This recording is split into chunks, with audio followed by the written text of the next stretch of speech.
Gold prices continue to straddle that 1800 level. Level has become quite comfortable with over the last 5 days. After seeing it dip well below 1800, struggled to get back up, and now we've gotten here, and we really haven't seen any follow through. Typically, gold at a very emotional commodity, we'll see big price fluctuations, but we haven't seen that. It's almost like the market's coiling up, waiting for its next catalyst event, which will be here on Wednesday when Fed Chair Powell gives his semi-annual testimony to Congress. Market anticipating him talking about some kind of taper talk or planning of taper talking or whatever you want to call it. Basically, the Fed starting to take its foot off the gas on its policy, maybe not being as dovish. It'll be interesting to see. The Fed chair has not been outwardly, hawkish. We've heard from some of the other governors and presidents who have been. He has not been one of them. It'll be interesting to see what he says at this testimony, his outlook for the economy, and when possibly the Fed may start to pull back on some of their asset purchase, or at least talk about pulling back on some of their asset purchases. But gold prices kind of hang in the wind here.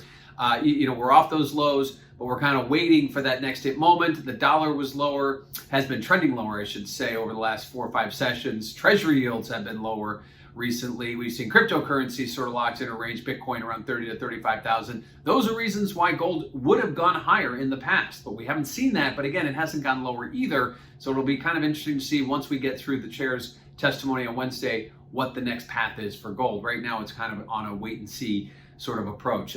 If we check out volatility, check out that CVOL index over at cmegroup.com, you'll notice that volatility has been trending lower here, but may get a little bit of a bounce ahead of an event such as the Fed chair's testimony. Volatility has been very back and forth. Typically, higher prices equal higher vol, and lower prices equal lower vol.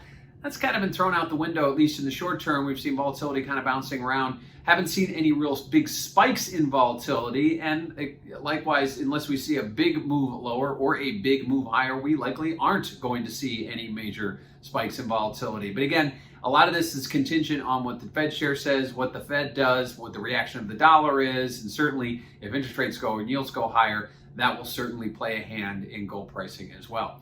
Lastly, let's look at positioning. What are the speculators doing? Well, they have been getting out of their longs as gold has struggled in 2021, but last week we saw a big re-entry point, and likely because the dollar has been trending higher, maybe there's expectations that the Fed chair won't be so hawkish or might come off as dovish, which would hurt the dollar and should theoretically push gold prices higher. So it'll be interesting to see if this is a one and done type of a get back into the longs from the speculators, or is it the beginning of a new trend?